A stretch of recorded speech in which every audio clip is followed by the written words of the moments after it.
Hello mga katoto! Welcome to the one of the last thing na ilalagay dito sa Aerox. Nandito ako ngayon sa Real R Moto dito sa Marikina. May ilalagay na gadget dito sa Aerox na to. Oh, by the way, this is not a sponsored video. By far, para sa akin is magagamit ko siya or magiging useful to pag nag-ride kami sa Bisaya. In my honest personal opinion, yung ilalagay dito na gadget is I'm totally against it or something like that. Pero it is something that I've been wanting to put in one of my motorcycles. Actually, meron na ako nito, nakakabit na to sa GS. Sabi nga rin sa kanila, so ba't ka pa magpapalagay ng ganyan? Hindi ko nakukuha or hindi ko nakikita yung point kung ba't ka magpapalagay niyan. So again, I'm not a huge fan of this. Hindi to dapat nilalagay sa mga motor. Pero it is something that I really want to put on this. Ayan. So ayan, naumpisahan na, nabaklas na.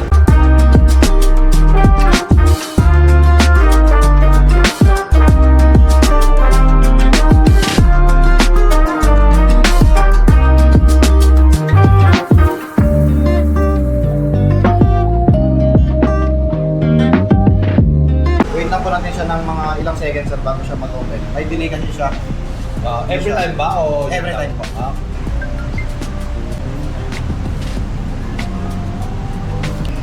CarPlay tsaka Android Auto meron. Okay. Ito sir, naka Android Auto. Kita nyo lang po sa CarPlay. Tapos open nyo lang po yung Bluetooth ng phone. Ayan sir, connecting ba lang po. Dito kasi po sa privacy nga po ng cellphone. Pero pwede nyo lang po siya i-allow dyan sa mismong unit nyo. Pero dito sir, makikita nyo na dito na meron ng phone. Lalabas na nito kung sino yung tumatawag. Maps, music, pwede nyo na rin po siya i-connect sa intercom. Tanong ko na, since ito yung LTE, yung SIM card para saan yun? Yun yung sir, pwede sa SOS. Okay. Pag once na huwag naman saan man mangyari sa kanya. Pwede yun. So masi-set up lahat yun doon. Paglalagay ka lang sir ng pinaka-contact na... So yun yung gamit ng SIM card niyan for in case lang na kumbaga may message ka agad na Ibang pictures nyo naman sir. Ayan sir, naka-CarPlay ka na sir, pwede mo siyang ibalik sa home. Pipindutin mo yung button dito sa taas. First button, yun na yung pinaka-home. Yung second niya sir, yun yung CarPlay, yung third. Yung third niya naman sir, yun yung camera. Since wala tayo naman sa gawa. Pinakala sir, itong pwede mo siyang i-off yung mismong unit nang gumagana pa rin yung device. Ako ba naka-sleep lang? Naka-sleep lang. Okay. Kaya pala mga toto, yung ginawa kong Chigi na AI06 na LTE, hindi ko muna pinalagyan ng camera.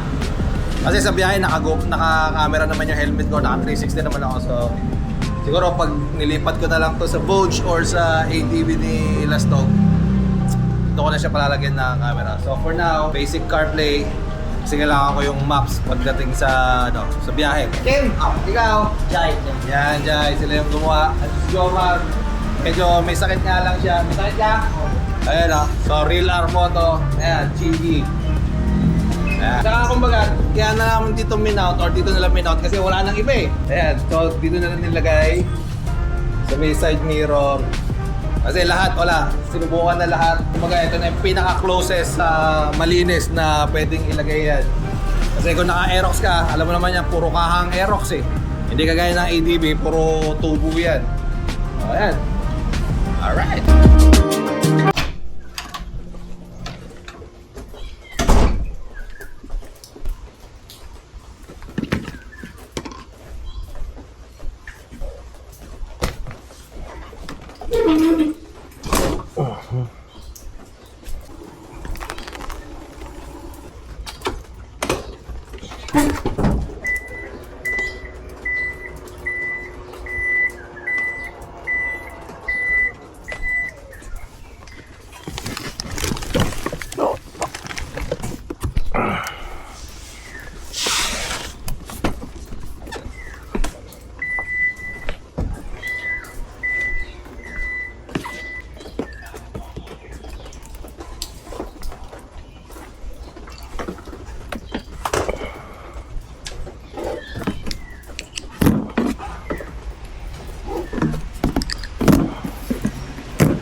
magta-transfer pa yung ano. Nakalimutang tagalin eh. Wala. Ito. Diba? Oh. Ayan, ito yung ano.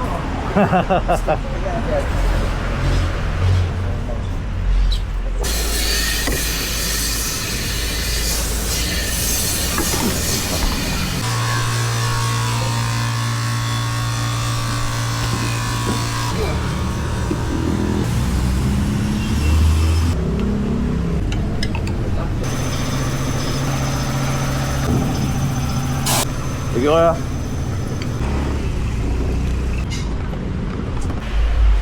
So, pere. Oh, di ba mga katoto? Oh my God! Ito pala yung RCB CT600. Sabi ng RCB is bago nila for Aerox V1 and V2 only. Oh, di ba? Pasensyahan nyo na yan yung dumi. One last thing. Yung nakita nyo pinakabit ko tong chigi na to, that was last Saturday, today is Monday. Sabi ko nung pinalagay ko to, itong device lang ang kailangan ko with the CarPlay. Para dyan, solely for navigation only. Pero nung pinapanood ko yung mga review or yung mga gumagamit nito, na-intrigue ako dun sa... Uy, gagit. Na-intrigue ako dun sa paggamit ng camera. I'm like, damn, alright. So meron din mga security features yung paglalagay ng camera. May security features din yung paglalagay ng SIM card dito. If you don't know, the Chigi AI06 has two models. And hindi ko pa na-strap yung helmet ko. Madam. Like I said, this has two models. The Chigi AI06 Max, yun yung walang SIM card capability. Ito naman yung Chigi AI06 na LTE. Base sa pangalan niya na LTE, pwede mong salpakan ng SIM card. But like I said again, this video is not sponsored by Chigi. Binayaran ko yung mga yan. Kaya mga RCB yan, thank you sa RCB Philippines for hooking me up. Kompleto na ako mga katoto sa mga gamit ko. Ready for the Visayas 2 ride. And sakto pa, kaya hindi ko makunan ng B-roll. Kaya mo, pansin nyo, basa yung kalsada.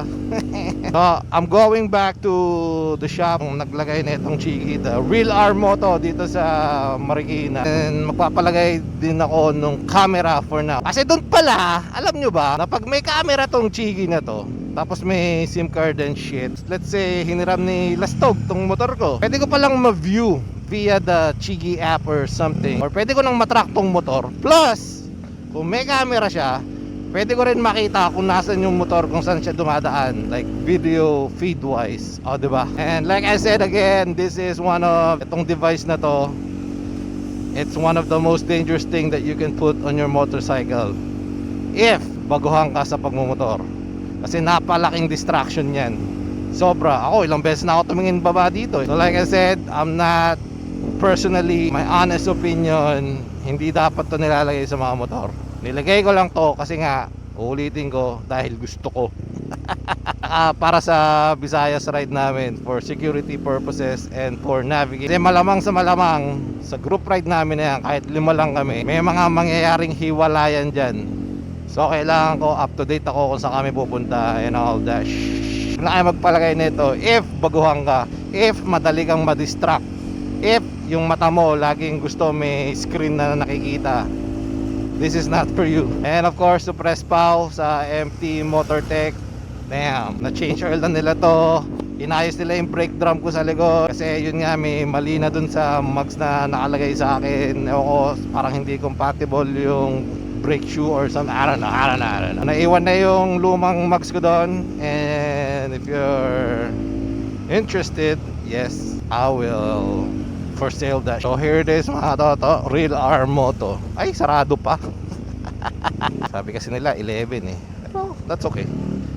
I'd rather be early.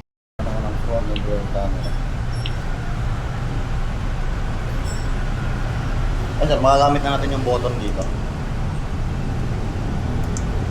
Para malipat mo siya sa rear sir, click mo lang po. Tapos itong ano, or double tap sa screen. Sir, pwede naman silang sabay. Pero din.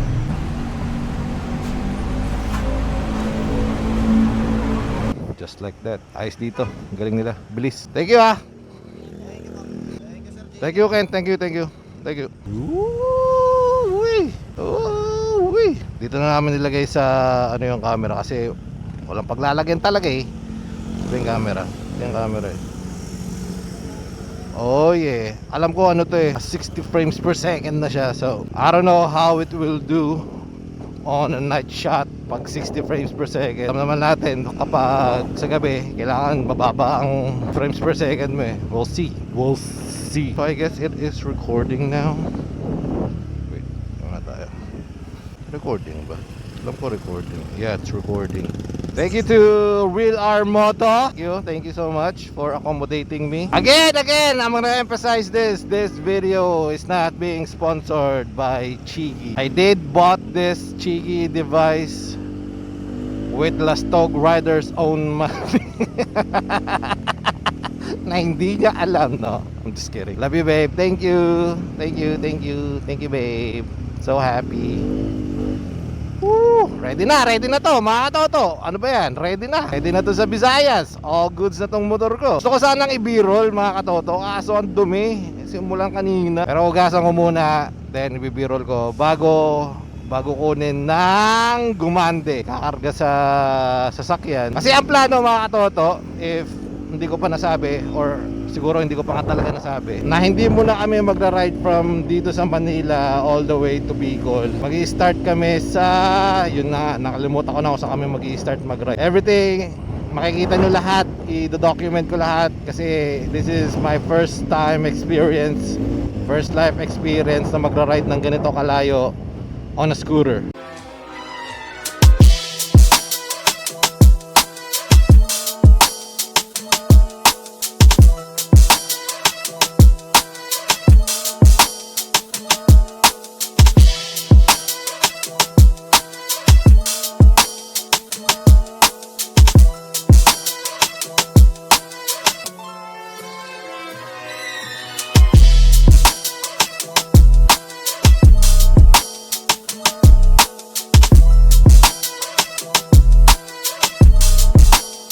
So mga toto, this is the day after nung na-install na yung mugs tsaka yung camera ng Chigi na thank you my love. And today is August 4 ba ngayon? 4 days away from our take-off time.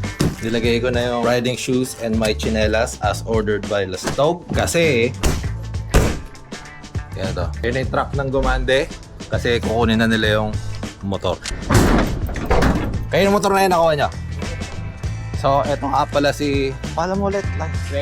Weng. Jello, sir. Jello. Ayan, eto na yung motor ni Kem na una na...